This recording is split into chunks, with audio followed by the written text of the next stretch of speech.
आज हम बात करेंगे चार्ज क्रिएशन के बारे में, चार्ज क्रिएशन इन लोन्स के बारे में। तो चार्ज बेसिकली क्या होता है, जब भी एक बोरोवर बैंक के फेवर में एक अंडरटेकिंग देता है जिसमें वो ये एग्री करता है कि अगर मैं लोन को रीपे ना कर पाया तो बैंक उस कस्टमर के एसेट्स को सेल करके रिकवरी कर सकता है, इसी को कहते हैं चार्ज। अब charge creation is of different types. First charge is creation is called as lean.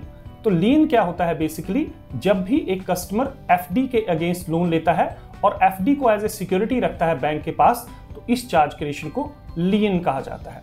Then second type of charge is called as pledge. तो प्लेज क्या होता है, जब भी एक कस्टमर किसी मूवेबल आर्टिकल को एज ए सिक्योरिटी रखता है बैंक के पास और उस सिक्योरिटी का जो पोजीशन है वो बैंक के पास रहता है बट ओनरशिप जो है वो बोरोवर की रहती है, इसी को कहते हैं प्लेज। और प्लेज मोस्टली गोल्ड लोन के केस में प्लेज के थ्रू चार्ज क्रिएशन किया जाता है। Then another charge creation name is called as hypothecation. तो हाइपोथिकेशन क्या होता है, बेसिकली जब भी कस्टमर एक मूवेबल आर्टिकल को एज ए सिक्योरिटी रखता है लोन के लिए और उस सिक्योरिटी का पोजेशन और ओनरशिप जो है दोनों बोरोवर के पास रहती है, इस चार्ज क्रिएशन को हाइपोथिकेशन कहा जाता है।